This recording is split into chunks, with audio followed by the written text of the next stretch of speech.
Hello, everybody. How's everybody doing tonight? We got ATC already in here. Solid, myself. Hey, Woody. Just saw you just pop in there. Let's see. It's that time again. Yes, it's time for the nightly dose of Neat News. So we got now. We've got four people in here. As always, guys, I do appreciate any likes and shares you guys may wish to share. And it looks like Leto was back on earlier today. I didn't get a chance to go into a stream, but I saw that there were some notifications that was streaming today. So that goat, hey, what's up, man? What up?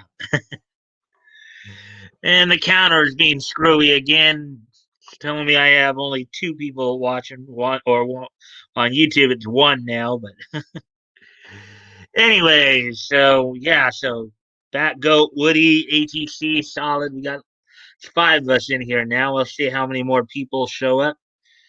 Ah, anyways, I'll be right back. I'm just gonna go off camera here for a quick sec.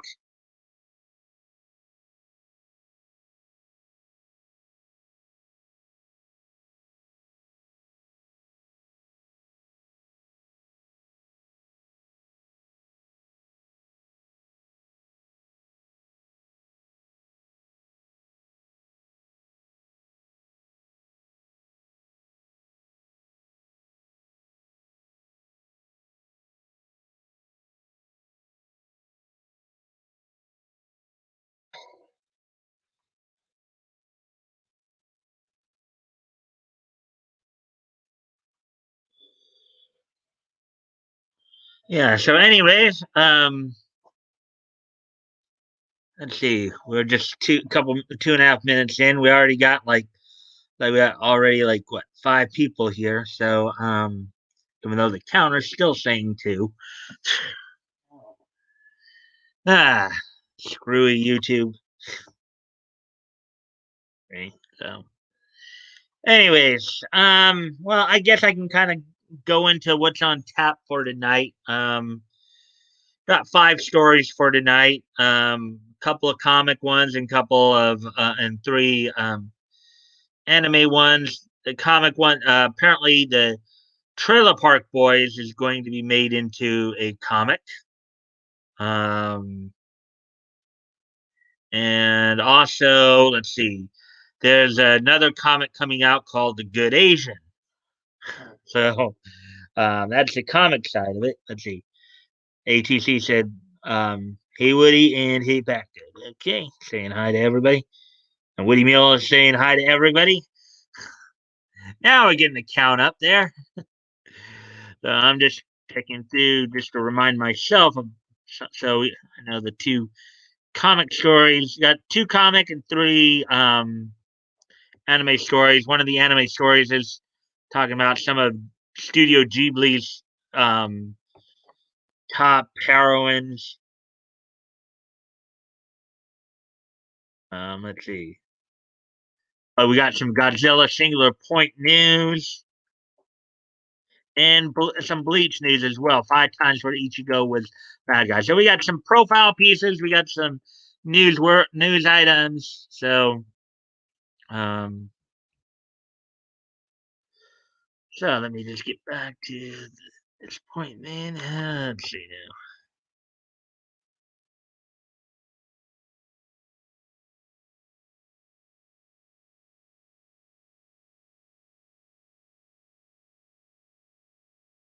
I won't remember when I said you'll never even try.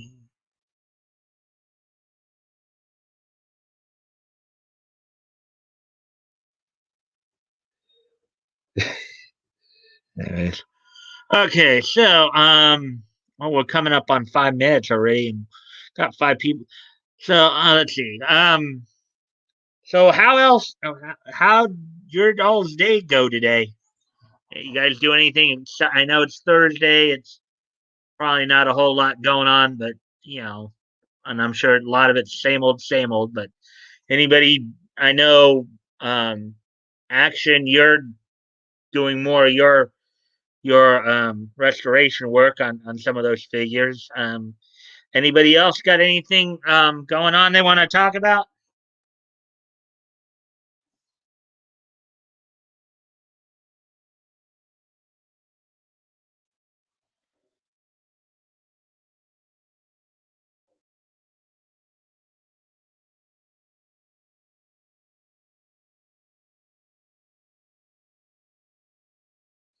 Not a lot. I broke my chair's back rest.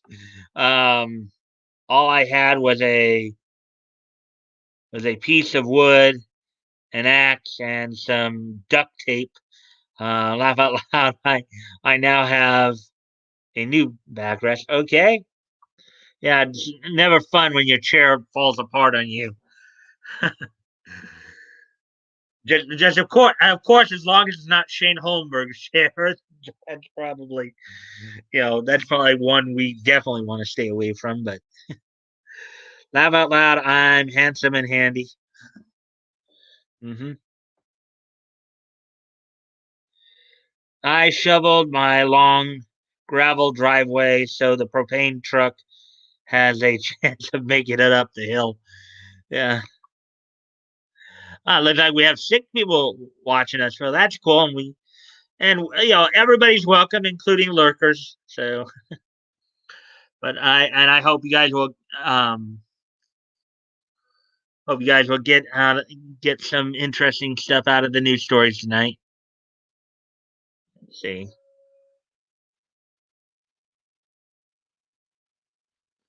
yeah, we keep bouncing around between 4 and 6. Uh, Let me just checking some stuff here real quick.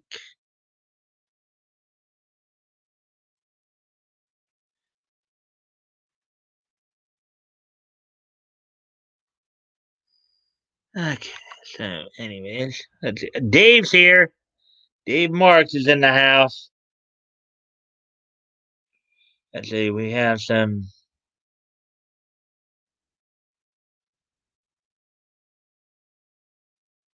Okay, we saw that one. How about loud? A little sad Mike didn't get the red green ref. I didn't. Yeah, I guess I missed it. Uh, I'm the looker this time. Hey, hey, Dave.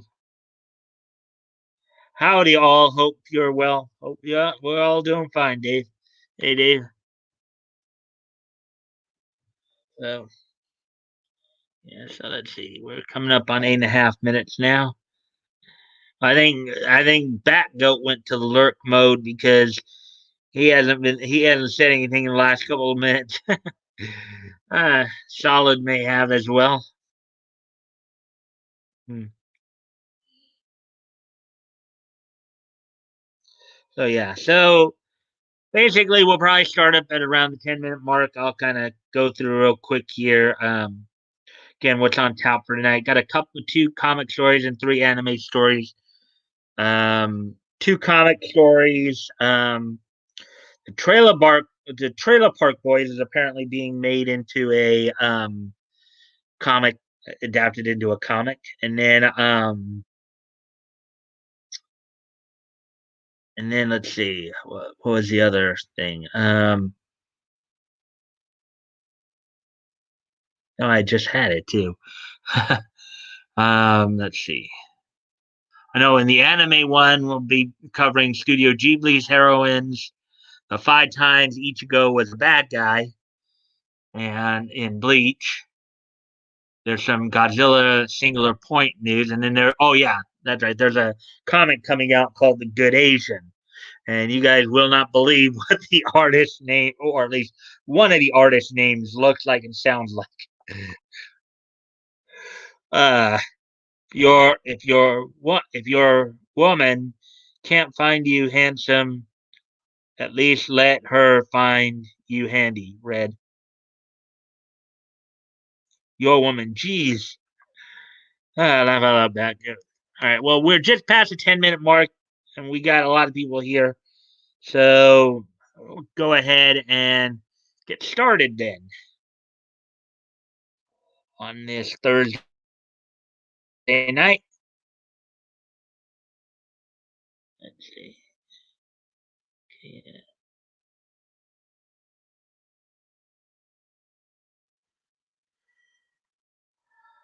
Alrighty then. So we're on to the first story here. Excuse me. Okay.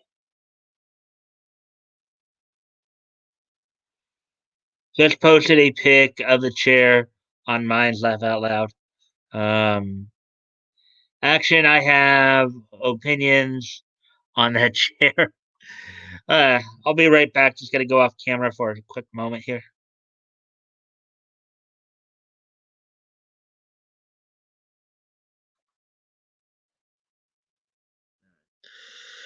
Alrighty then. So here we go. Here's the first story that I'm gonna cover tonight. Trailer Park Boys comic book announced by Devil's Due, of course, another comic book company. Devil's Due Comics has announced a comic book adaptation of the popular mockumentary television series Trailer Park Boys. So here's another, of course, here's another example of a comic book company, basically turning a comic into a already licensed property. So let's see what this has to say here. The cult favorite mockumentary television series, Trailer Park Boys, is celebrating its 20th anniversary with a comic book adaptation courtesy of Devil's Due Comics. Trailer Park Boys, get the effing comic book, launches with a preview book this spring, with plans calling for a special edition anthology as well as various one shots and miniseries to be released starting in the fall. Devil's Due and Trailer Park Boys Incorporated explain that various comic artists and righty people, okay, um, who watch the effing show, um, have been enlisted to contribute short stories to the title, promising it's gonna be decent. Devil's Due, I guess an aptly named company to take on such an endeavor, will also produce limited edition Trailer Park Boys posters, art prints, and enamel pins using art from the comics.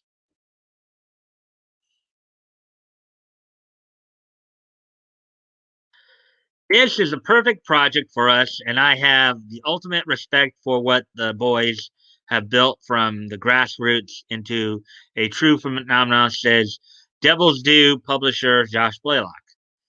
Dude can say that again, right?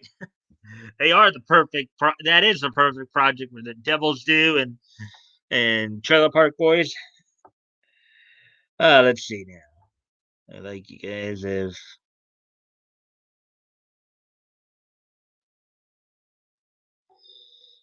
Okay, oh yeah, we read that part. Laugh out loud.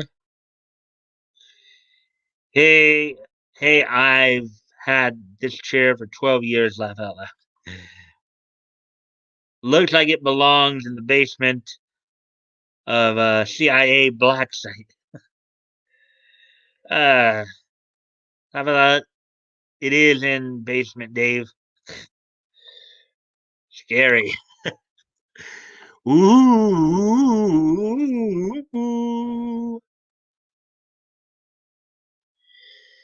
Anyways, back to the article here.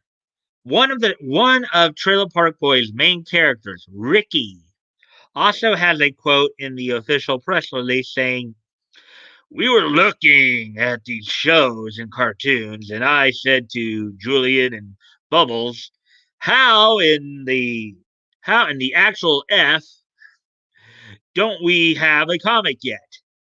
I mean, Keanu Bleepin' Reeves has like two now, and there's three of us.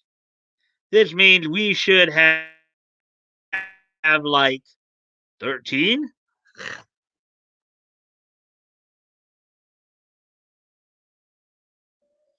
Created by Mike Clattenburg, Trailer Park Boys follows Ricky, Julian, and Bubbles, three trailer park residents from the Canadian province of Nova Scotia, up near you there, ATC, who make money through petty crime.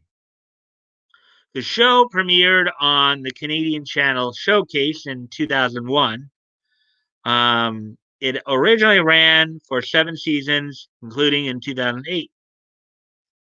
The show was revived several years later with season 8 premiering on Netflix in 2014. Season 12 premiered on Netflix in 2018.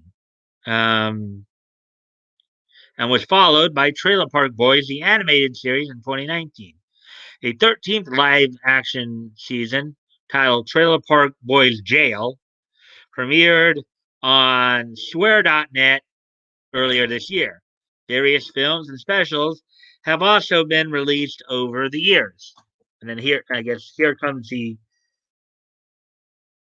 look at that. Trailer Park Boys get a effing um, comic book.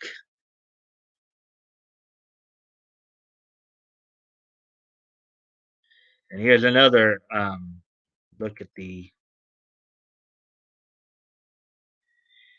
Yeah, those guys don't look like anybody you'd want to meet in a dark alley somewhere. Some of these are some of the variant covers.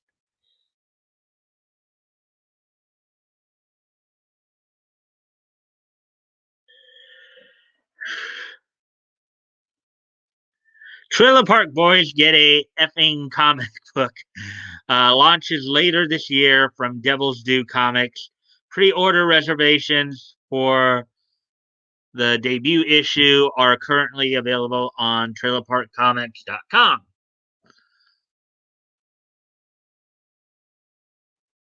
See if you guys got any of that. Let's see.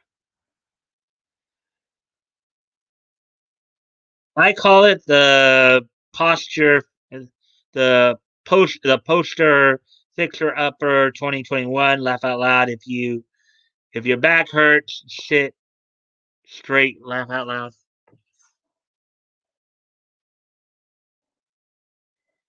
Innovative,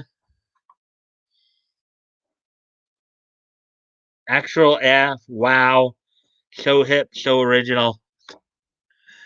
Laugh out loud. Um, Bat goat, you see it.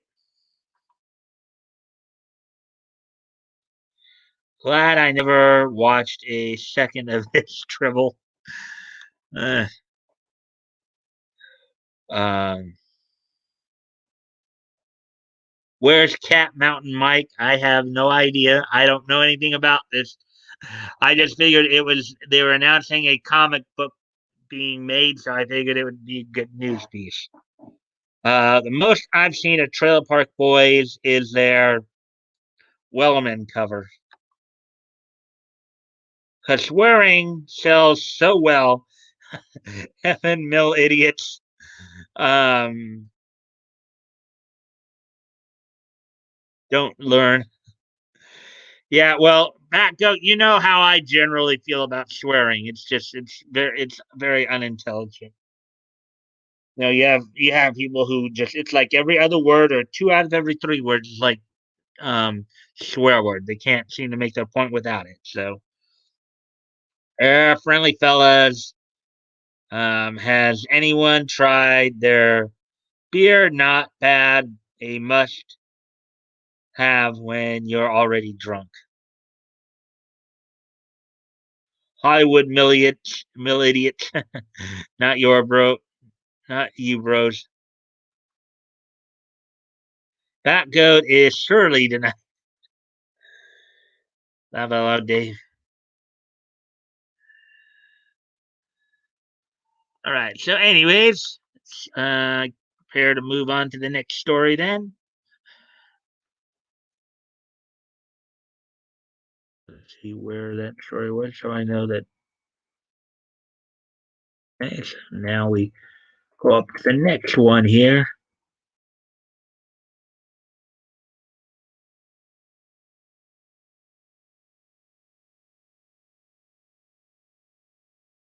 Oh, this one. Because okay, now I may, for all I know, this could the way I'm going to pronounce it may not necessarily because this all looks kind of like a different language altogether. But anyway, so here's our next story here. Um, get ready for this one, guys. Pornsack, Pitchit Shote, and Alexander Tefenki unveil exclusive preview of the Good Asian. That's right. That first guy, the guy's first name looks like it's Pornsack.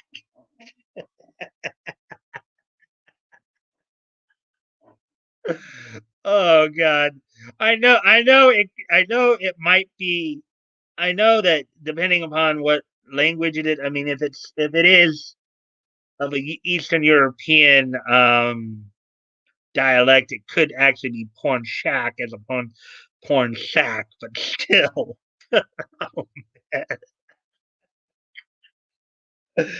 oh boy, you always have to feel sorry for the guy. I'll read that again. Porn sack, Pitchit, Shote, and Alexander Tefenki unveil exclusive preview of The Good Asian. I want to see how you guys are reacting to the reading of that name. Uh, let's see. I said not you, bros. Chill, home slice. Grrr. I know, bats. I'm playing. Sorry.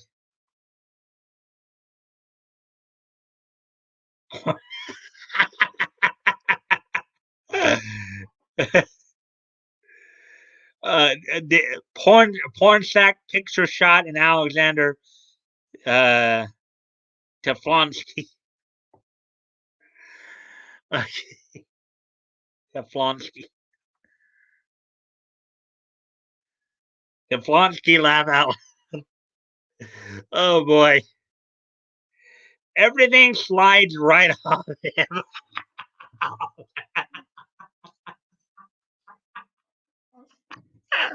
What about having the first name of porn sack? Oh boy. As I said though, I know that if this guy, let's say, has if let's say this guy Eastern European is Eastern European, it might be porn shack, but still, oh boy, almost at the one if they weren't talking about him as him being a comic as being a comic book writer, artist, or whatever, you'd almost have to think he might be a porn star with that name. Missed my porn snack joke. Uh, anyway, I'll be right back. I had to go off camera again. Sorry.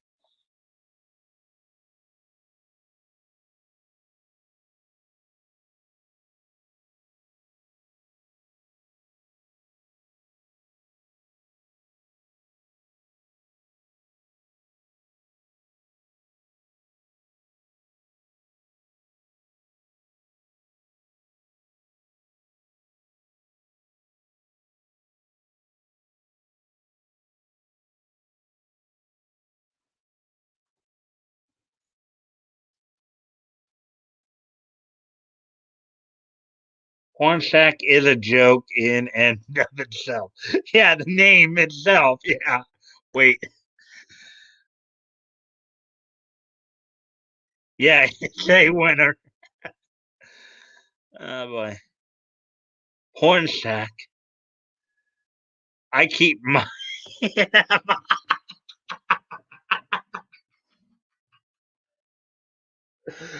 Oh boy.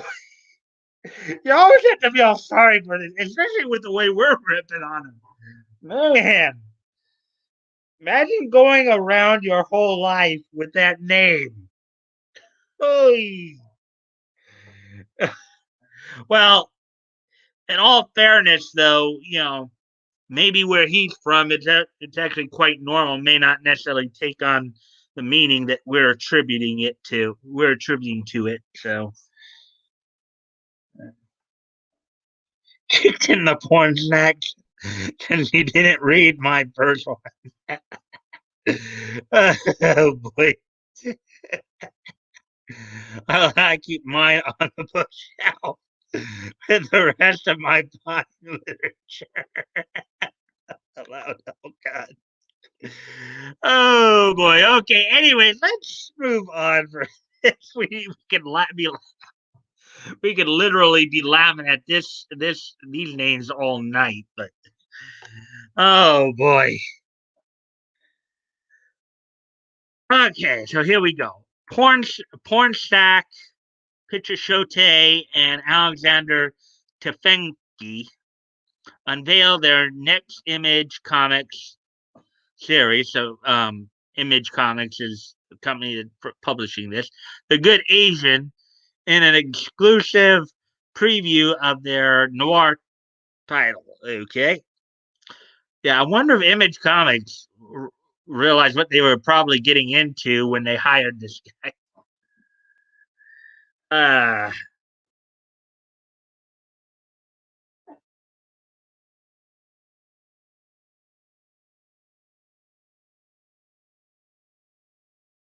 Acclaimed comic book creators Pornsack Pitchit Shote from Infidel and Alexander Tefengi, Outpost Zero, are teaming up to launch their latest Image comic series, The Good Asian, this May.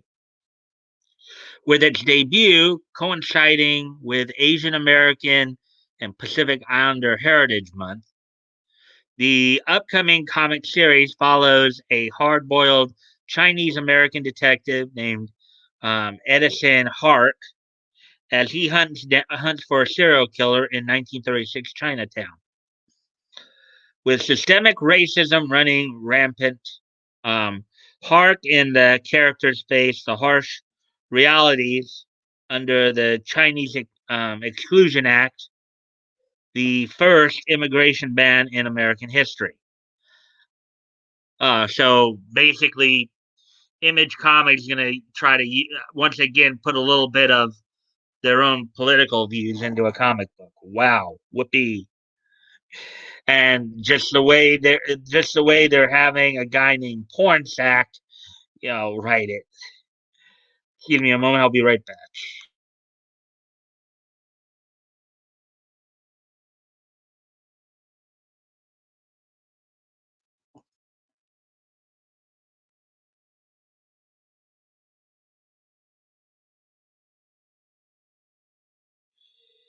Your first one didn't even show up that go. YouTube um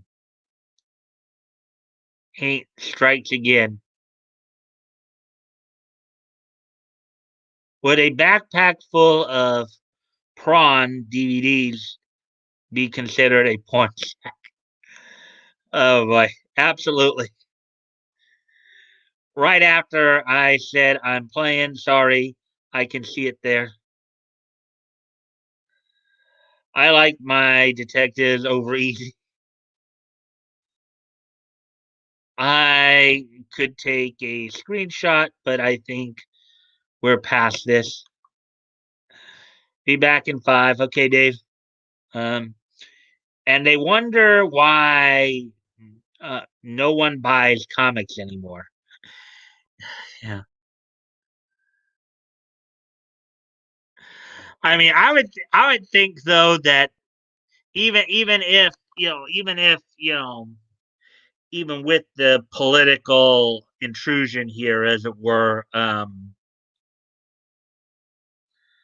almost get the impression that some people might just buy it for the art, for the writer's name, and I mean, just to have a comic book written by somebody named Pornsack.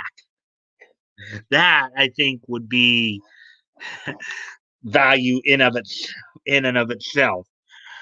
Ah, so anyways, getting back to the article here.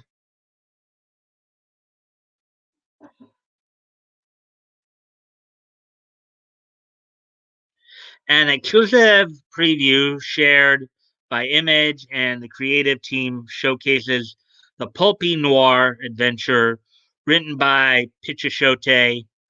So I guess they didn't decide not to use his first name again.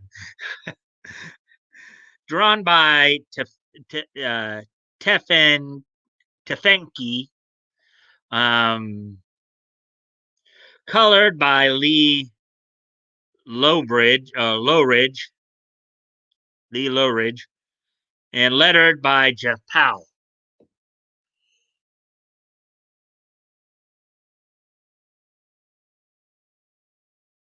The Good Asian. You know, it's kind of funny too. The title in of itself reminds me too of.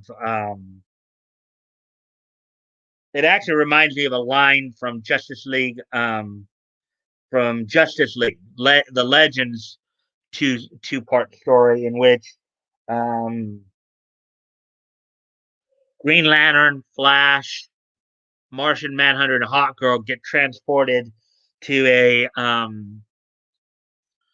to a world or to a dimension that or to a universe that's supposed to be a homage to the Golden Age era.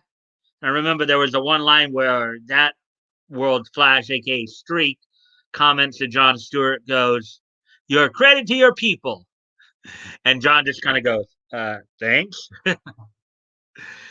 uh, so Good Asian. The title reminds me of that, and then there's a variant cover there.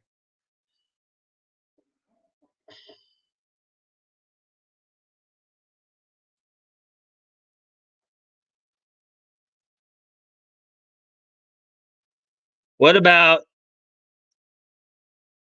Nut Satchel? He's a great porn studio musician. Uh, haven't heard that one before, but ah, but here are some of the panels from it, I guess. Son, son, I asked you a question. My mother, she told you. She saw that girl once at work. Here's some of the panels here.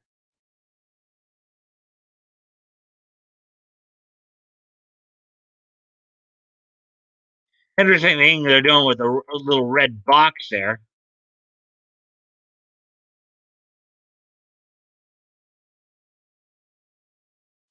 Picture Showtay's Infidel, launched in 2018 with co-creator Aaron Campbell, is currently in development as a feature film, while Tefengi received acclaim for his Skybound Entertainment miniseries Outpost Zero, co-created with Sean Kelly McKeever in 2018. For both creators, The Good Asian is an especially personal story that unearths an ugly side of American history. Yeah, here we go again. Good Asian isn't just writing what I want to read. It's writing what I want to exist. A story incorporating the Asian American history unacknowledged in textbooks to make a thriller that's just as much about gangland murders, lust, and plot twists as it is about immigration bans, police brutality, and Asian American identity. Picture, ha ha ha, yeah. See how much that book is going to sell. Pichichote observed. Yeah, well, dude, you know something? you've got you're running around with a name called Porn Sack. So that in of itself is going to get you some ridicule. From Vietnamese descent, born in Africa and raised in France, I've always felt that I was somewhere in between different communities. To Fenke adds, one foot inside, the other outside. The narrative can easily become complex. That's why this book has a special resonance to me. Written by Pornsak Pichashote and illustrated by Alexander Tefenki, The Good Asian #1 goes on sale May 5th from Image Comics.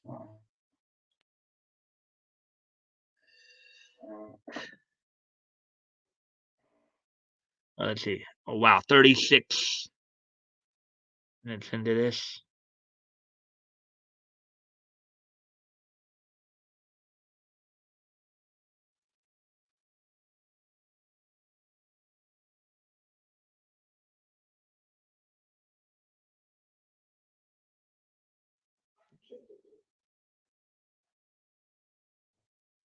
So cute and she's 18. Amazing. Crumbling like paste. I'm just checking some stuff, guys, so that's why I'm not talking as much for the moment. Wasting, maybe. Some things come free to just under the upper hand. Maybe to another man. So cold outside. Angels to fly.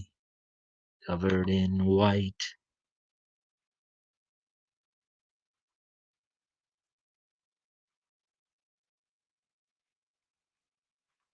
Alrighty then. That's enough there.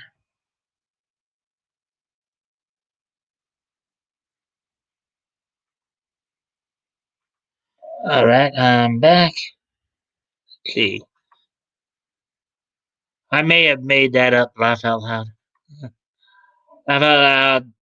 The the S on Superman's chest stands for Shaggy, laugh out loud. OFFS, laugh out loud. Nutsack, pinch a loaf. Pinch a loaf, which basically is a term that I remember from the Shawshank Redemption. Uh, anyway, wow, we're down to 2 people now.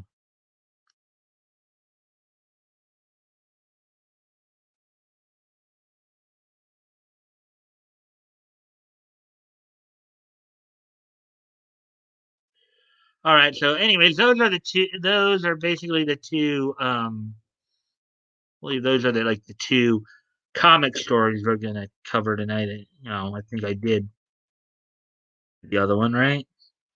The other one, the Trailer Park Boys one, and then so those are the two comic stories.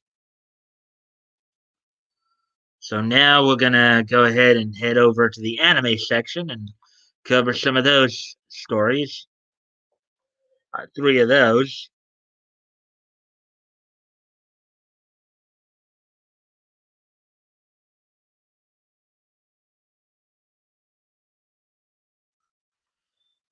Class A team stuck in her wasting. Really? I scared everyone off with my surly. He laugh out loud, back out. Oh, we're at the 39-minute mark. I'll be right back. Got to go off camera here for a sec.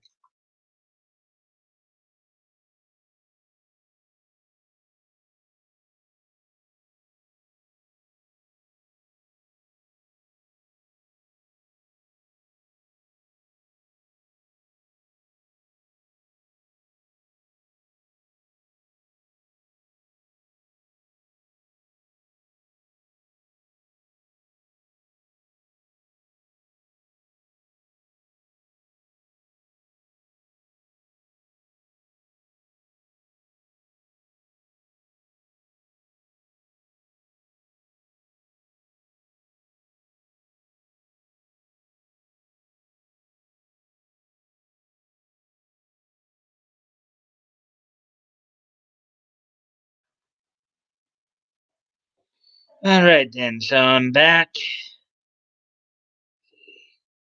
Actually, I got to go off camera one more time, guys. Sorry.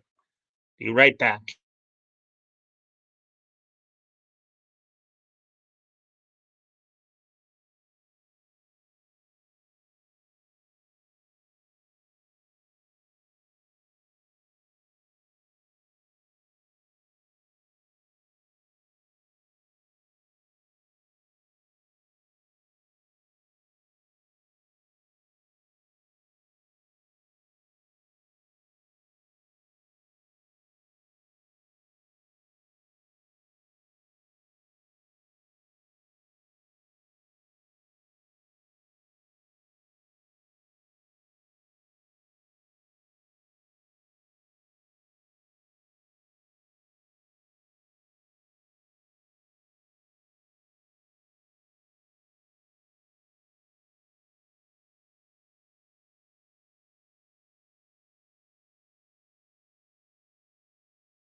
All right, I'm back.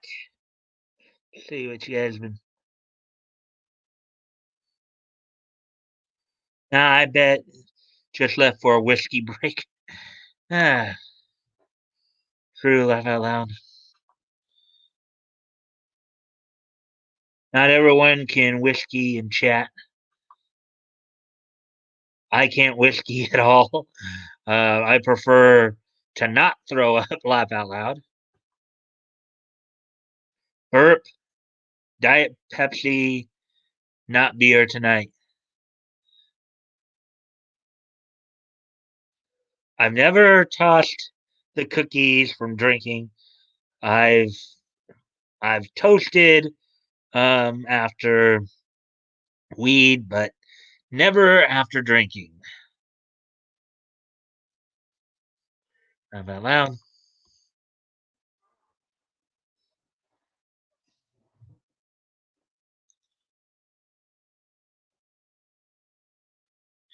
Okay, anyways, on to the next story here. Bleach, 5 times Ichigo was the bad guy.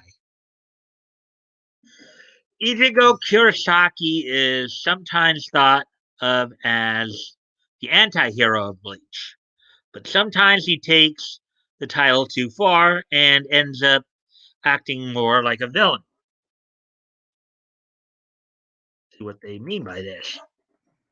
Bleach's Ichigo Kurosaki is more of an anti hero than other shonen protagonists, like Monkey D. Luffy and Naruto Uzumaki.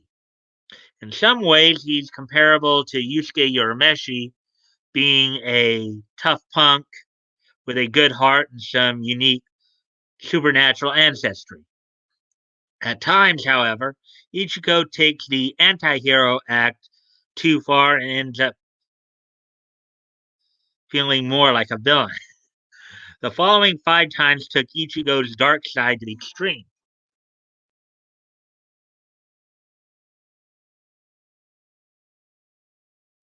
When Ichigo tormented some skaters. Ichigo's very first on screen appearance made a poor first impression. He was introduced kicking around some skaters who had knocked over the roadside shrine of a recently deceased girl. And even when the skaters tried to make amends, Ichigo tossed them around some more while yelling at them. He's a total thing. He's a total thug. While while Ichigo is supposed to be a rough, punkish anti-hero, this is a bit much. The skaters didn't even do anything that bad. Who who deserves a kick in the face for knocking over some flowers? Who deserves a kick in the face for knocking flowers?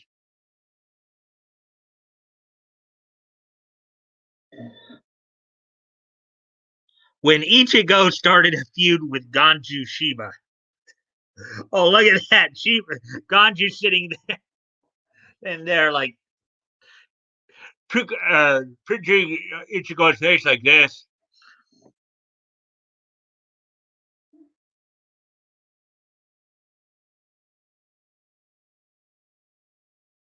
Let's see.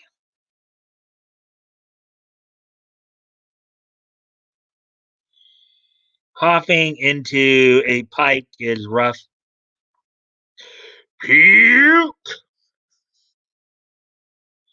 Skater boys. Laugh out loud. I'm all. Why would anyone cough in a pike? Uh, walleye maybe. Uh, anyways, Ganju Shiba and Ichigo butted heads as soon as they met. Both were hard-headed and petty, and Uru, Orihime, and the rest of Ichigo's team were aghast at their at their schoolyard tussling.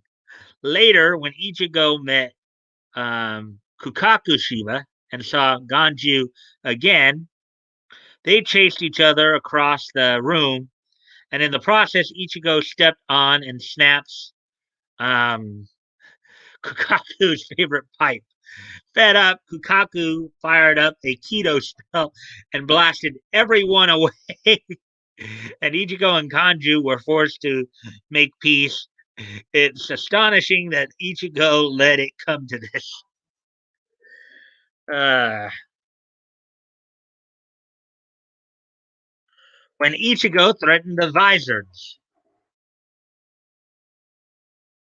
After Ichigo survived the Soul Society arc, he had a new problem on his hands: the emergence of his inner hollow, a um, beast that was going out of control.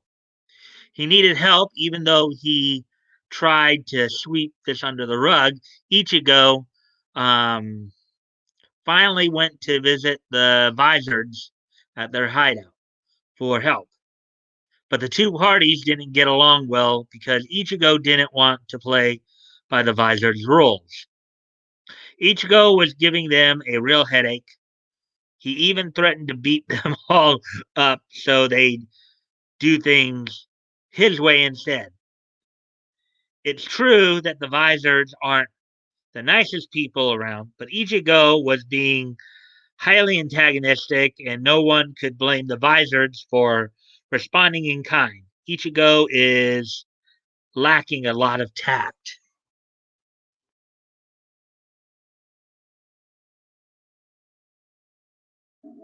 When Ichigo tried to leave without his friends. As Ichigo got stronger, he also developed a bad habit of underestimating his friends. After Okiura kidnapped Orihime, Ichigo's solo mission to rescue her in Huerco Mundo. Trying to do this behind Chad and Uru's backs, both friends arrived at the last minute before Ichigo departed, and they were a bit hurt that Ichigo had tried to leave them out of it. To make their strength and resolve clear, Uru and Chad each made a show of force, and Ichigo finally accepted them into his party. Um, Once the gang arrived in Mundo, um, Ichigo yet again underestimated them when two Arankars showed up. So Uru and Chad had to insist on fighting to prove their worth. Can't Ichigo have a little faith in his friends? Uh,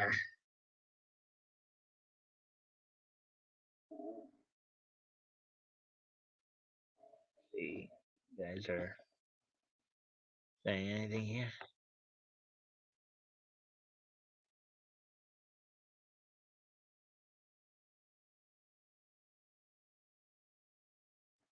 Let's see. Northern for sure, and rock based steel, my weed. Um, all the time you see their red eyes. Laugh out loud. Bleach arcs are all the same. Ichigo uses his new foes to get stronger and reach and surpass his limits. I'd say Ichigo is the ultimate Mary Sue. That's an interesting way of looking at it. So that was way more than 5 minutes. Hey, Dave, welcome back. Laugh out loud. Ah, excuse me, mama. Guys, gotta. Uh, Actually, I can wait a few more minutes to do that. Anyways, back to the article here. When Ichigo blew off a very concerned Tatsuki,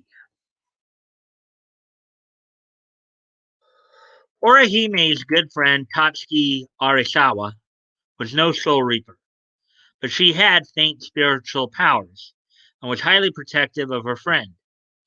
When Orihime was kidnapped, Tatsuki realized that she could no longer sense Orihime's spiritual energy from afar and panicked.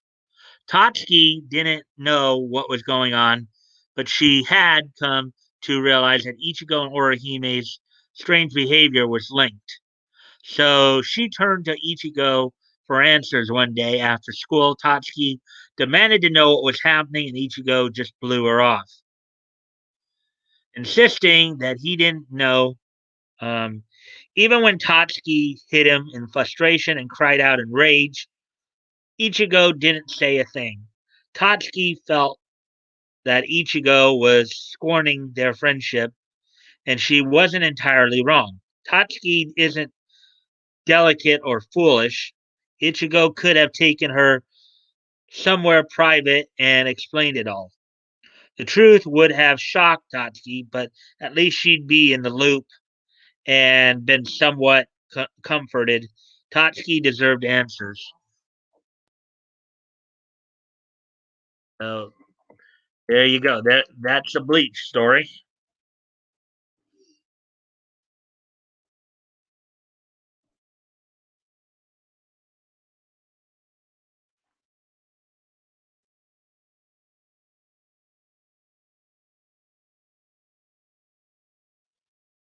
There's the next story.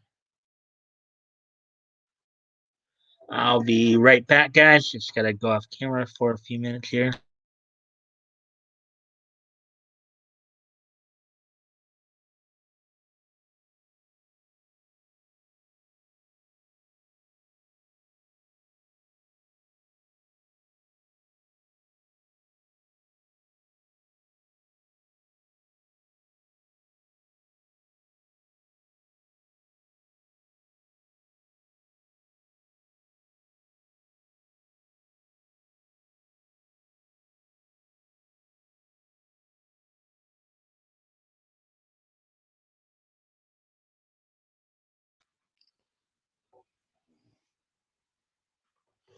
All right, I'm back. Let's see what you guys said here in the.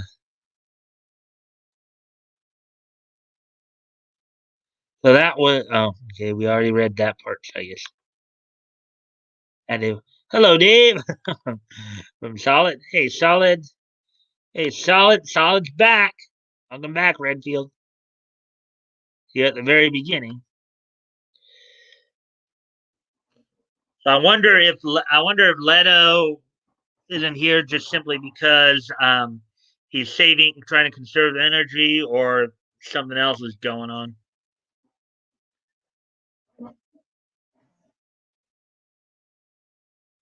Oh, we're back up to 6 people, so that's good. Yay, 6 people.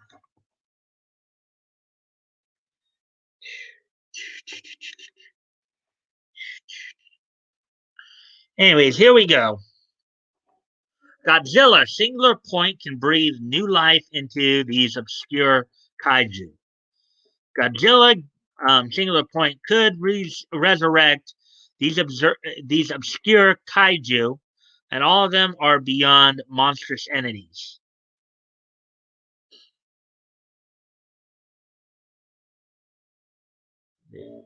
We're coming up on an hour mark, so gotten about a little over halfway through the stories. Obviously, three of the 5 stories. So.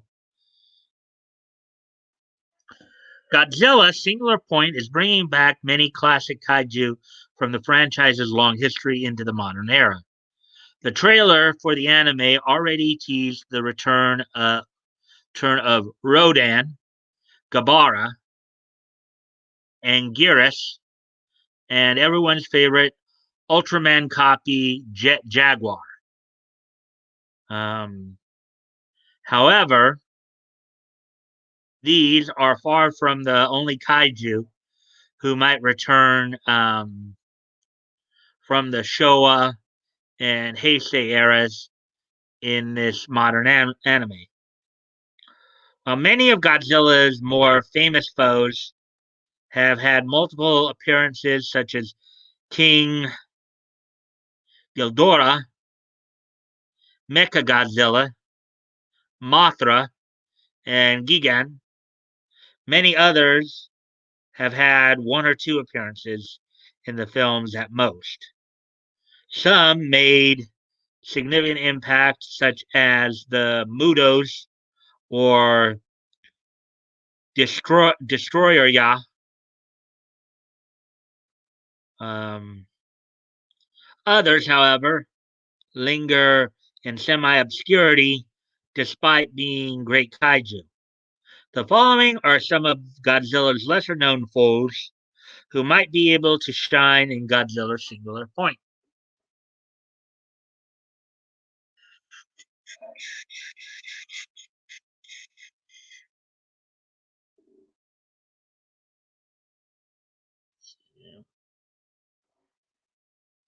Let's see what you guys are saying here. Leto is okay. He's a cool guy. He streamed earlier today. I think he's good. Yeah, I mean, I did hear that he streamed earlier. So yeah, he did. Probably sleeping and dreaming of Mario Combat. Jet Jaguar is one of my faves. Excuse me a moment while I go off camera.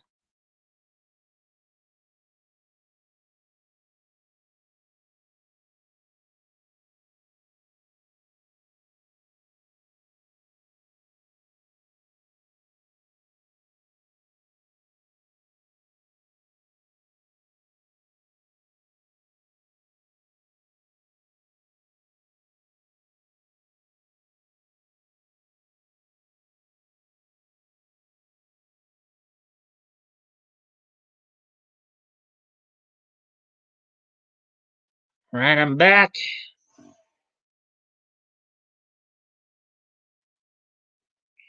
Space Godzilla is one of only 30 monsters to legitimately kick Godzilla's hind end. Anyways. Bactra! Bactra, da da da da da da da da da da da da da da Bactra. Da, da. Anyways, Godzilla has multiple evil counterparts, from Mecha Godzilla to Space Godzilla, but Mothra only has Bactra. Bactra is a foe sealed away under the earth by Mothra several thousand years ago, only for him to reawaken in the Heisei era film Godzilla vs. Mothra. At first, Mothra and Batra fight against one another, but once Batra sees Godzilla violently attack Mothra, the two Moths put aside their differences to beat Godzilla. Batra is, in essence, a weaker and evil version of Mothra. For whatever reason, has never taken root in the popular Mothra lore. While Mothra has appeared several times, Batra appeared in one film plus stock footage in Godzilla vs. Space Godzilla.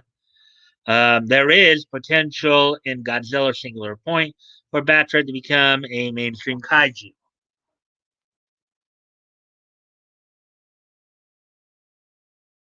Hedorah. Hedorah. Hedorah is an alien from the dark gas nebula who fed upon the world's pollution and filth. Kind of like Muck from kind of like Grimer and Muck from Pokemon, right? Resulting in him gaining a great deal of mass and power and becoming a worthy foe for Godzilla's Showa era film Godzilla versus Hedorah. In their battle, Hedorah proved to be a dangerous and toxic villain. He's almost entirely immune to Godzilla's atomic breath, can throw chunks of his body in the form of malleable sludge. When he bleeds, sprays acidic poison. Despite a brief appearance in Godzilla Final Wars, Hedorah um, never had his deserved rematch with Godzilla, nor did any of his race make a significant return. No other kaiju in the Godzilla franchise personifies the environmental threat that Hedorah represents: pollution. If Godzilla Singular Point analyzes the ecological impact of kaiju attacks through its scientist lens, then Hedorah might play a unique role. After all, a walking metaphor for pollution should offer an excellent opportunity to explore how humanity's industrialization alters the kaiju impact.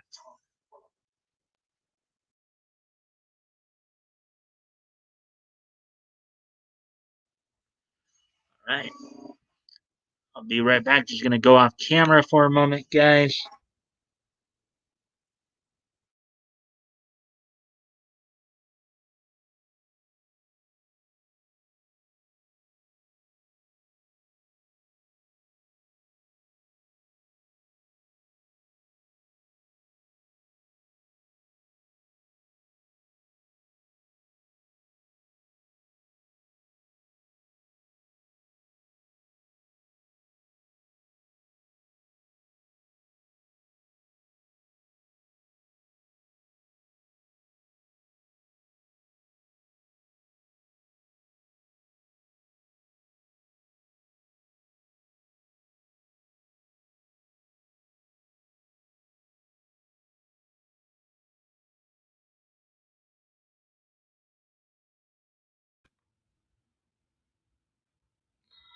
All right, I'm back.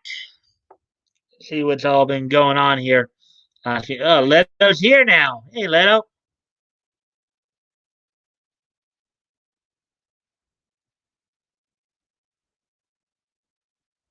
Hey. Okay, so that was the last one. Okay, Space Godzilla is one of the only monsters legit. Okay, we saw that one too. Laugh out loud. Remember when Godzilla was taking with the other monsters, complaining about the humans picking on him. I'm like, dude, you're the a hole. Uh, Pollution Monster was a lot of fun to watch. Godzilla versus Hedorah is the movie where Godzilla used his atomic breath to fly.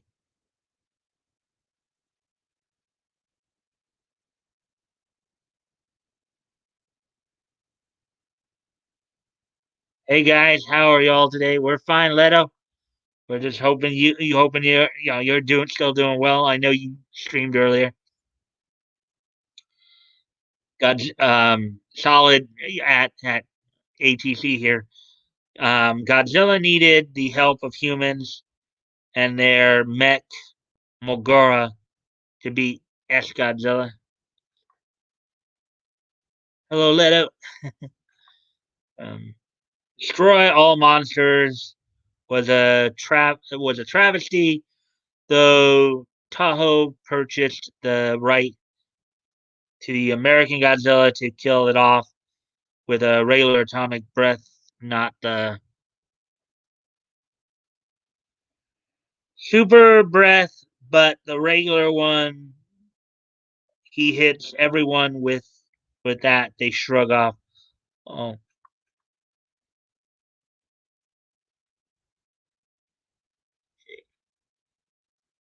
hey Leto, how was Mario Combat? Hey Mike, Toys, Bat Goat, Solid, Dave, Woody, Solid at Leto. Was a thumbnail from your Yakuza shooting video, a reference to the Kyle Rittenhouse trial that Rakeda was covering. Sorry, can't type. Case headed to work now. All right. Hey Leto, question: have you been enlightened in the ways of the mutton stash? Yeah, solid. Um, was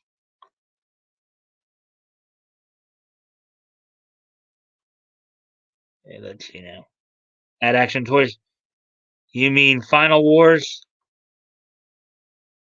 I thought so. Laugh out loud. I got power last night. I'm fine. OMG, red. Laugh out loud. And we talk about that one. Godzilla Final Wars is the mess. So Baragon. You on here? Baragon isn't a super obscure kaiju in Godzilla's world. However, in his various appearances, Baragon tends to be pushed out of focus and into his own film's background. Baragon first appeared in Frankenstein Conquers the World as a chaotic kaiju who destroys cities. Frankenstein's monster is blamed for the destruction, which ultimately culminates in the two monsters fighting one another.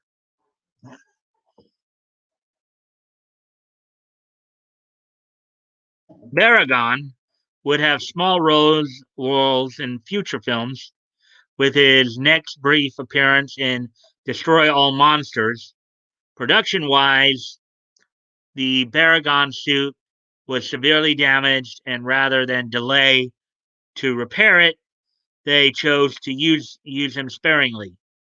He'd appear in the recommend Godzilla Land OVA series and Godzilla Island.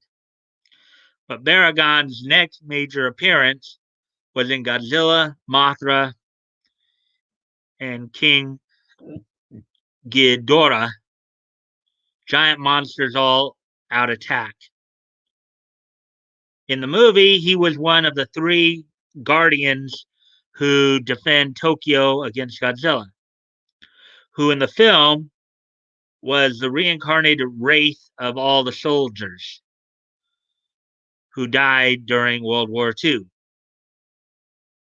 However, unlike the other two Guardians, Baragon's name didn't appear in the title. Baragon himself is a pretty cool looking monster, being a semi reptilian creature with bat like ears. He looks like an icon in the making who just never had a real shot at popularity. Even in his debut film, Baragon was sidelined for Frankenstein. Godzilla Singular Point might be a great chance for Baragon to take center stage finally.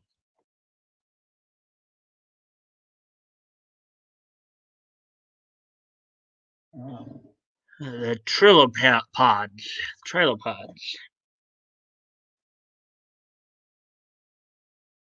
Okay.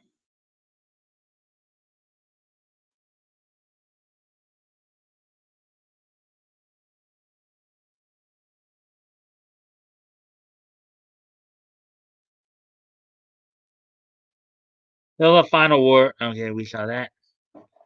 Leto! Dave.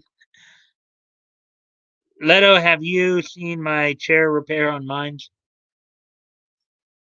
Okay, so Godzilla was originally supposed to battle Frankenkaiju. Hmm. Okay, okay. Question anyone remember Man in Suit? Not really. I've never seen any of the Godzilla movies myself, so okay,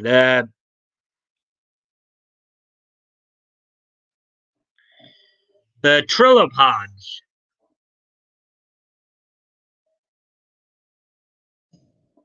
The Trilopods are unique as they never appeared in the actual Godzilla movie. Instead, the Trilopods are a species that debuted in the IDW comic Godzilla Rulers of Earth. They are essentially a legion of alien kaiju who bite down on other monsters, drain their blood, and alter their genetics as a result. Um, they are continually evolving. They are a continually evolving threat um, that can duplicate the powers of other kaiju. While the trilopods um, are servants of a greater alien force, they function like militarized insects. Um, they make strategic moves, gain powers, then launch another attack later. They even have a super trilopod, Magita.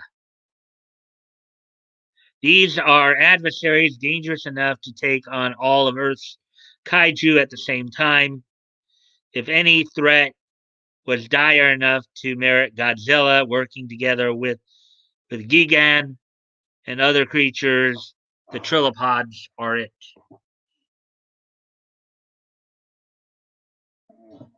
Biolante.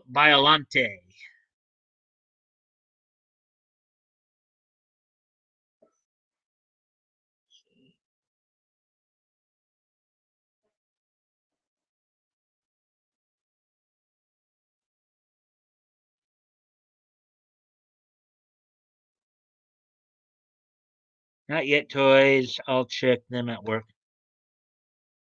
Okay. Let's see now. So getting back to the story here.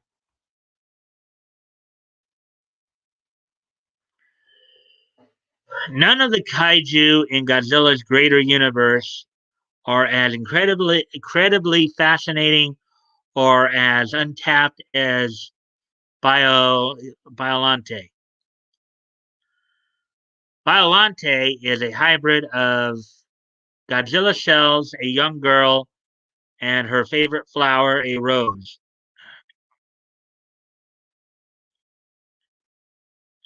Biolante undergoes multiple forms, first as a large flower before blossoming into a creature that dwarfs Godzilla. In many ways, Biolante is what Godzilla Earth tried to make Godzilla, an organism that cannot be classified as an animal or a plant, but rather beyond the limitations of both.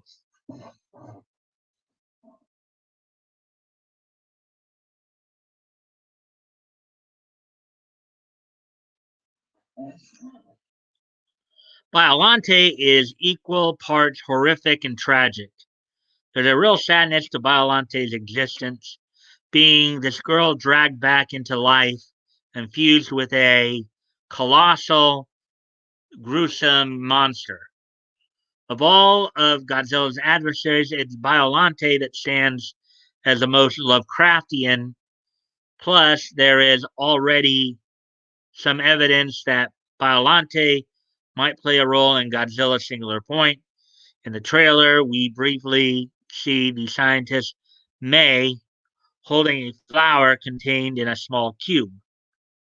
It's a stretch, but this might be a tease for Biolante. Regardless, Biolante is one of Godzilla's most complex and fascinating villains. Despite only appearing in a singular film, it would be a shame if this Heisei Kaiju couldn't have a second appearance, possibly evolving into something too massive for even Godzilla to confront. Oh, there you go. There's that one.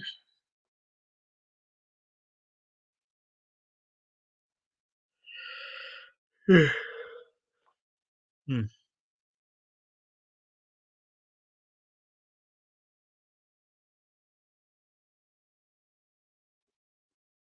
And he'll be the next one. Excuse me for a moment while I go off camera.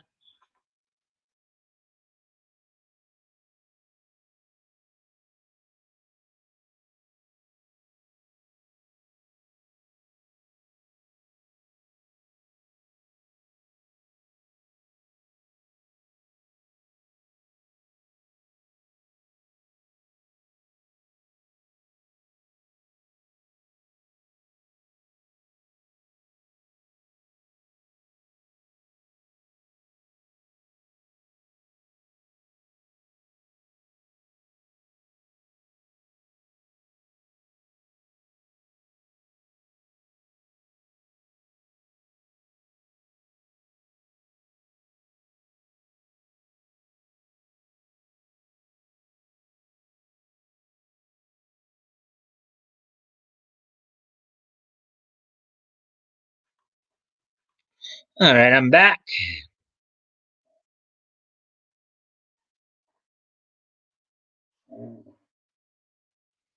I recommend 40 Creek Honey Spice Whiskey to chat, a great Canadian whiskey. It's got the bite of whiskey and smile of honey. I think you mean bite as opposed to bite. But anyways,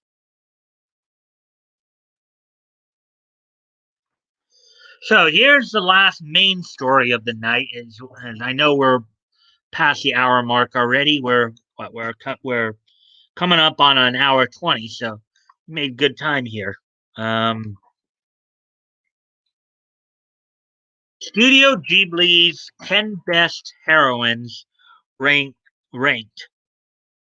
Studio Ghibli is known for its formidable and well-rounded heroines, but which are the best of the best. Hmm. When it comes to anime heroines, Studio Ghibli has some of the best around. These characters are not always saviors of the planet, but they do all feel like real people forced to endure extraordinary circumstances. Some are simply powerless people trying to achieve their goals on a small scale, while others are messiahs ready to salvage the world from ruin. But which of Studio Ghibli's various female protagonists rank among the most memorable and impactful? Let's count down the top 10. Anna from When Marnie Was Here. She's number 10. Depending on your personal experience, Anna is either one of the most frustrating Studio Ghibli heroines or one of the most painfully sympathetic. When Marnie Was Here is a journey born out of depression and self loathing. Anna is a depressed main character who others describe throughout the film as wooden and detached.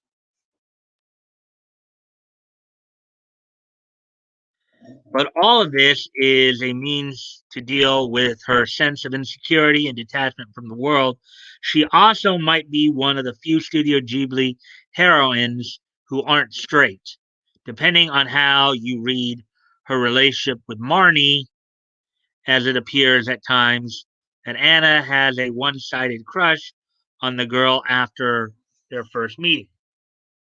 So, again, this is from when Marnie was there. Okay. Haru from The Cat Returns.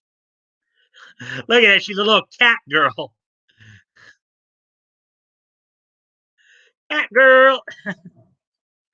Haru from The Cat Returns possesses one magical power. She possesses one magical power. She can talk to cats. Um, that connection is in part what results in her stumbling down a rabbit hole like Wonderland's Alice. Before then, Haru's first major action in The Cat Returns is saving a cat from anime's greatest serial killer, a truck. Oh boy. Okay. Um, from there, she's gradually transformed into one herself. There are several Ghibli heroines who are tossed down the rabbit hole. Chihiro, Chihiro from from Spirited Away being a noteworthy example, but few just take all the wildness in their stride as Haru does. Um, there's something really charming about her and her adventures because of it. And speaking of which, kind of a nice little lead in there. Uh, let's see. Laugh out loud.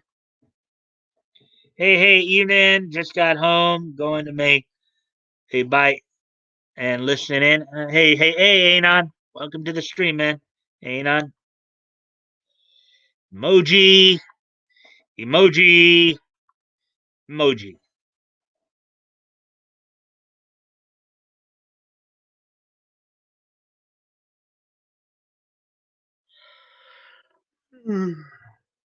Oh boy. Anyways, Chihiro from Spirited Away.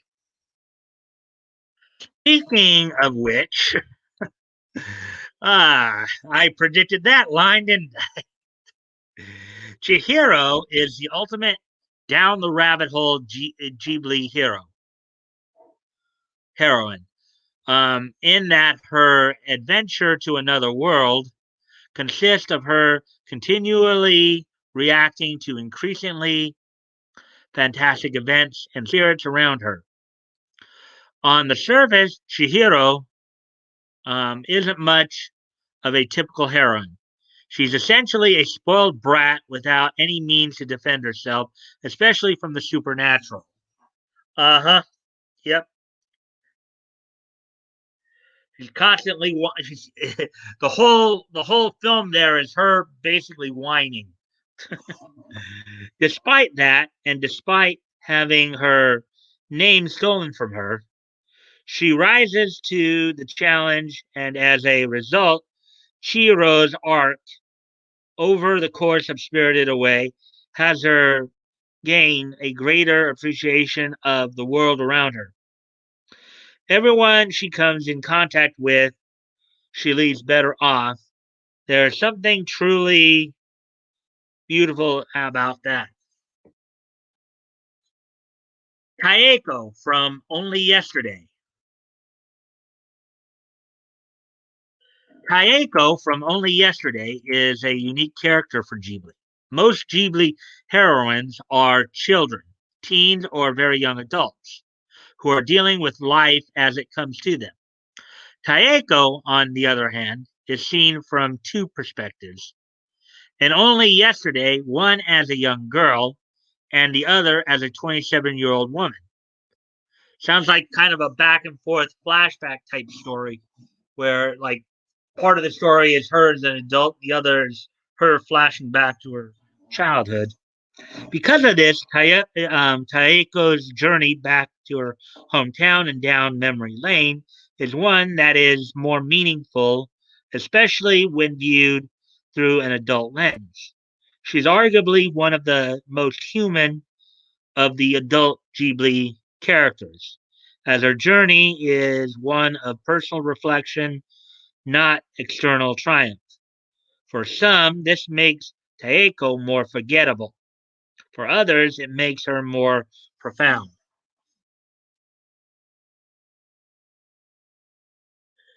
Shizuku from Whisper of the Heart. Shizuku is a creative young girl who strives to do something great. While Whisper of the Heart's fantastic adventures exist only in the realms of her imagination, Shizuku's journey crafting this imaginative world is what makes her so compelling. Sure, Whisper of the Heart is mainly a story about young love, but Shizuku's personal journey about artists finding their place in the world is also important. Um, your appreciation for Shizuku as a character might be determined entirely on by how much you can relate to a young writer struggling to come up with an idea and their emotional intensity when someone else responds honestly to that work. Again, much like Taeko, Shizuku's arc is very internal. However, unlike with Only Yesterday, Whisper of the Heart is more cathartic.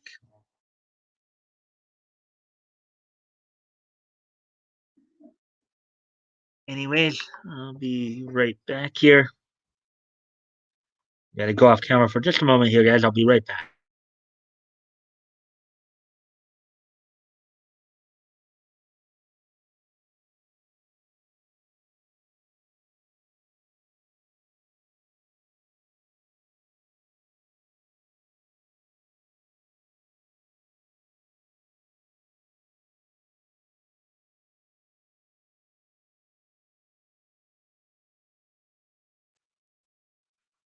All right, I'm back. Oh, wow, we're past the hour and 20-minute mark already. In fact, we're on hour and 28 minutes. Hey, Anon from Leto. Hey, Leto from Anon. So, anyways, as we get back to the article here, Sheeta, Castle in the Sky. Castle in the Sky. Sheeta is a seemingly normal girl who embarks on the grandest of steampunk inspired adventures in Castle in the Sky over the course of the film. Um, Over the course of the film, we learn that she's the rightful heir to Laputa, the titular castle in the sky. Um, but what makes her interesting is that she's really just an ordinary girl. On the surface, she she might not seem super distinct in the pantheon of Ghibli girls. She even looks like Kiki once her braids are shot off. But few other of the studio's heroines are put up against a threat as dangerous as Castle in the Sky's main antagonist, Muska. Consider this. She's the only Miyazaki heroine to kill the villain in her movie. Whoa. Nausicaa from Nausicaa of the Valley of the Wind.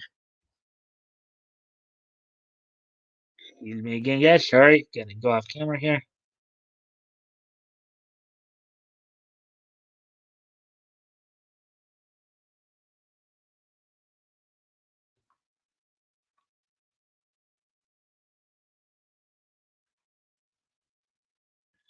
I remembered. Yep, I remember to come back. Everything's there. Okay.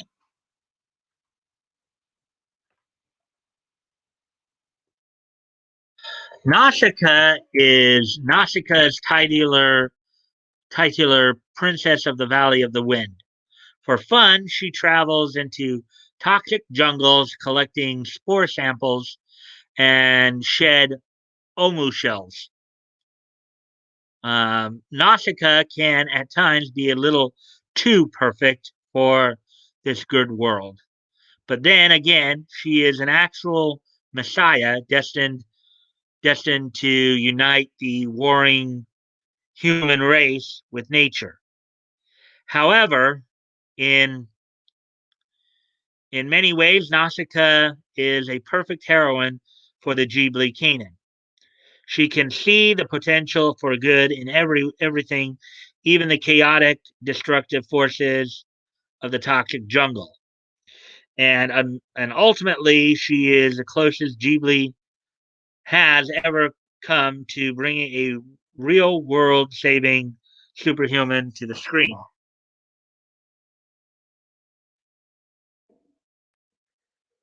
Kiki from Kiki's Delivery Service.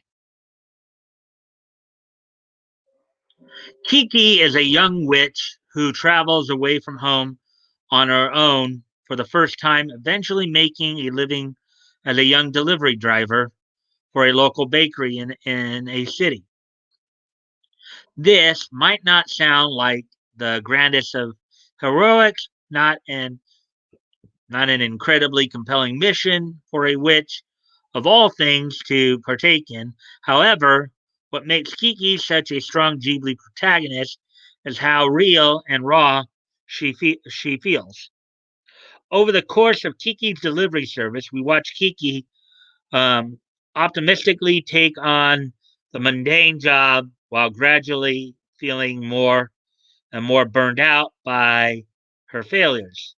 For this, Kiki's character arc in Kiki's delivery service is one of the most realistic depictions of burnout ever put on screen.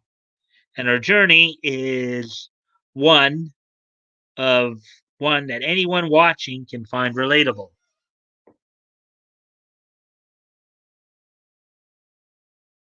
San from Princess Momoke, uh, Mononoke, Mononoke, Princess Mononoke. San from Princess Mononoke is undeniably one of Ghibli's most badass heroines. Abandoned as a baby to be raised by wolves, San identifies as more wolf than human, leading her to wage war against Lady Eboshi and the people of Irontown. Her inner journey, meanwhile, is one that forces her to understand that coexistence between humanity and nature is essential. She's very reasonably seen as a villain by the humans for how brutal her methods are. Yet, despite her feral appearance, there are several moments in which San shows her humanity, which allows you to better understand her emotional state. Sophie from Howl's Moving Castle.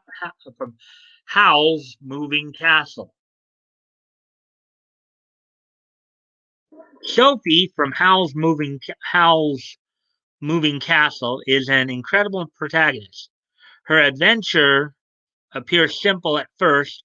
She's turned into an old woman, encounters the wizard Howl, and falls in love. Below the surface, however, she encapsulates encapsulates um, just about everything great about the other Ghibli heroines mentioned here.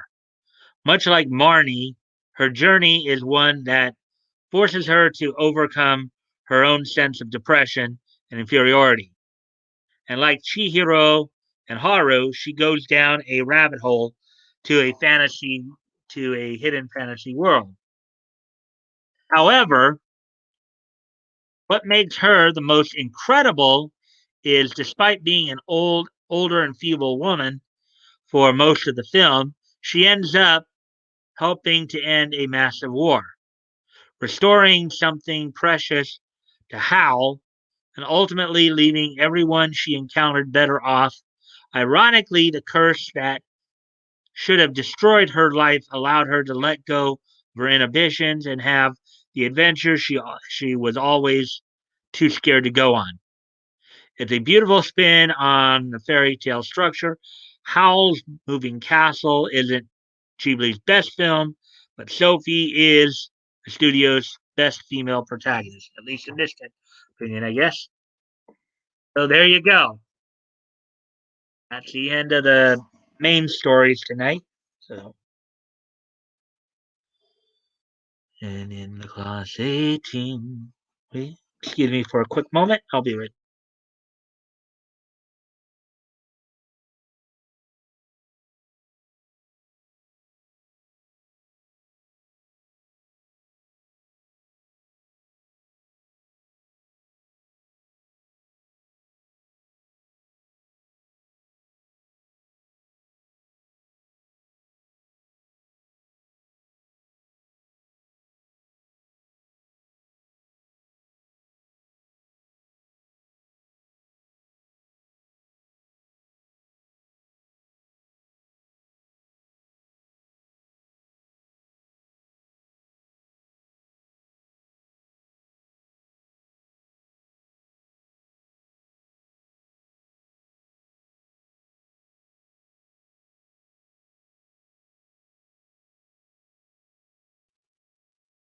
All right, I'm back. Let's see. I know ATC had a couple comments here.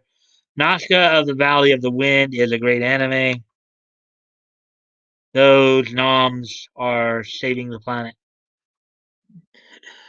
All right. So, anyways, we got through the main story tonight, guys. So, before we start to wrap up here a little bit, reminder, of course, tomorrow night I'll have Backgoat with me again, as we have been doing every Friday night, going back through through some comics history. I'm gonna make a little bit of a slight adjustment because I've been wanting to read more of the comics, and I do have to kind of apologize to you guys. Bago kind of talked to me a bit about this. I realized after last week that maybe I was getting a little too much into micromanaging the numbers a bit and not reading the comics. And my intention was more to read more of the comics to do like the social commentary and stuff. So I'm gonna get back into that um, tomorrow. Batgoat, um, Batgoat will be with me, of course. I'll send him the link tomorrow during the day. Also, um, we'll have another little announcement for not tomorrow, but for next week. Um, so be prepared for that. So, anyways, we're now past the hour and a half mark here, coming up on an hour 40. Are you guys ready for this day in each history?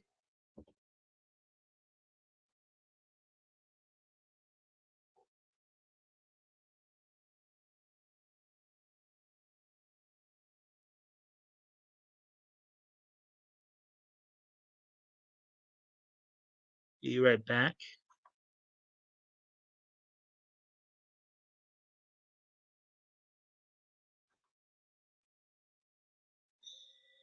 Okay, so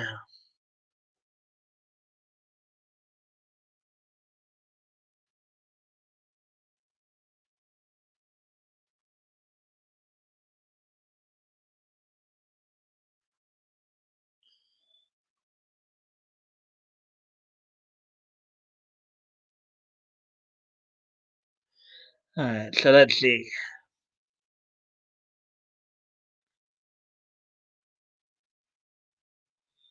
I'd be okay with a few tidbits of Nietzsche history.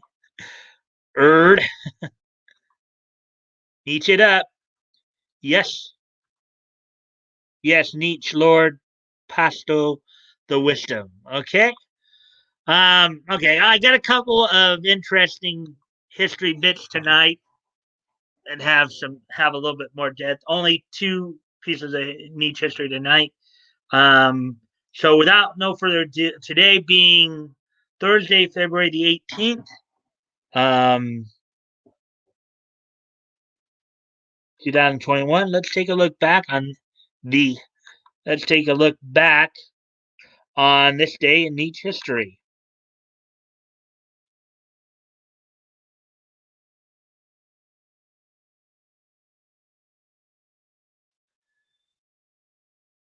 So the first piece of history we're going to look at here, we're going to go back 80 years ago today. On this date in 1941, the 25th issue of All American Comics from DC Comics came out on this date in 1941, 80 years ago today. Under the name JR Publishing Company at the time, um, it, um, it was a monthly anthology that cost 10 cents, had 64 pages. Um, Of course, among the more notable features included the Golden Age Green Lantern that you see on the cover there, um, the Golden Age Atom, and Squibbly, and of course the debut of Doctor Midnight, Doctor Charles Midnighter. So this issue, aside from being the 25th issue, is also the debut of Doctor Midnight, who was an interesting story. Um, after being involved in a car accident, he was blinded. He was blinded to where he was totally blind in light, but had perfect vision in the dark. Had absolute perfect vision in the dark. So that was one of the more interesting aspects. Doctor Midnight, who debuted in All American Comics number 25 here on February 18th, 1941. Now, on to the other piece of Nietzsche history tonight. And this one's going to be quite interesting, too.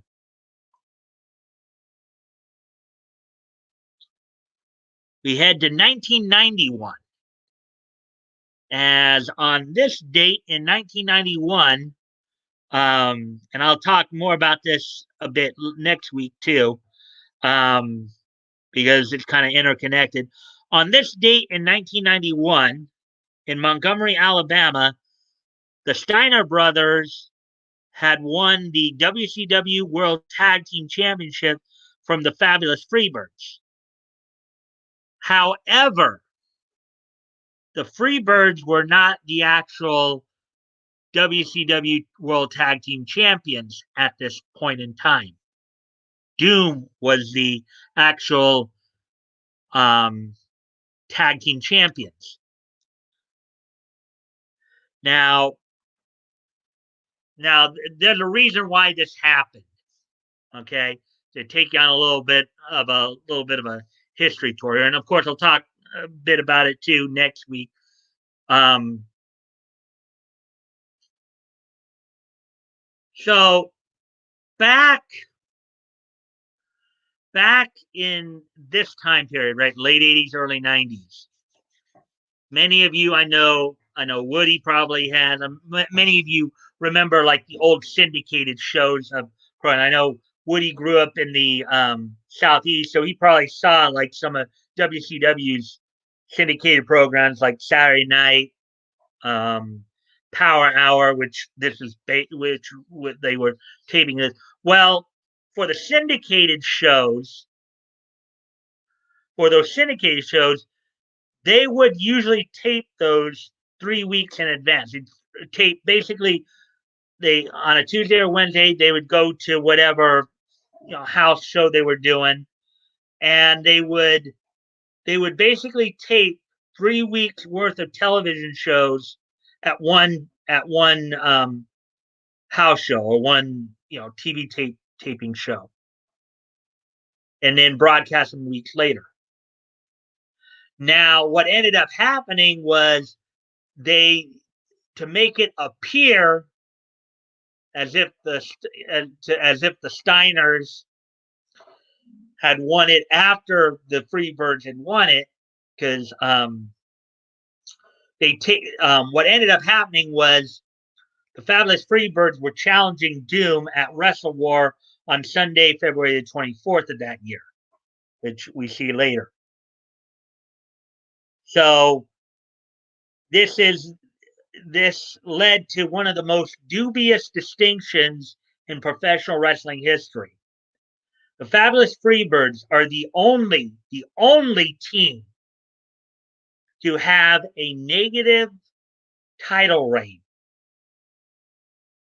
They had a negative title reign of 6 days, minus 6-day title reign.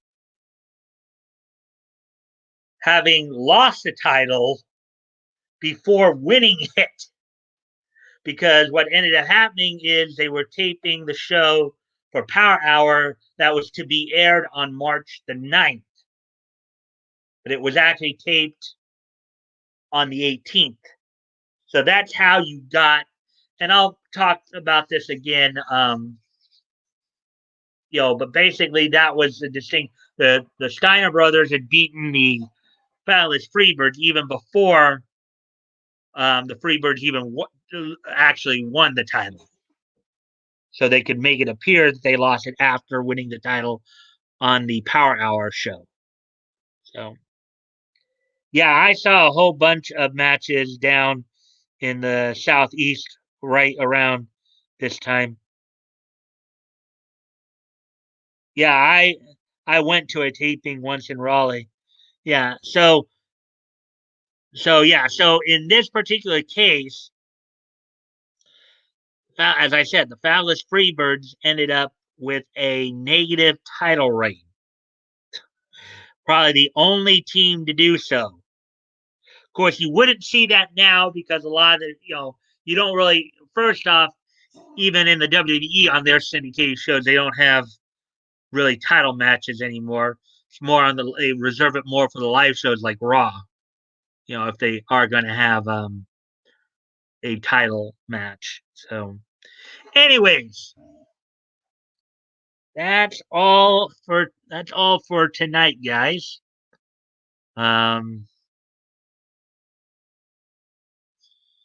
So I'm glad you guys joined me again tonight. I look forward to seeing you guys tomorrow night, where Batgoat will hopefully be joining me. We'll be talking some more comics history. I will be trying to get more into reading the comics more and doing more of the social commentary, as opposed to just going over. I mean, not to say that I won't have some number analysis there, but it won't be as like I've been doing. So, anyways, I thank you all again for joining me.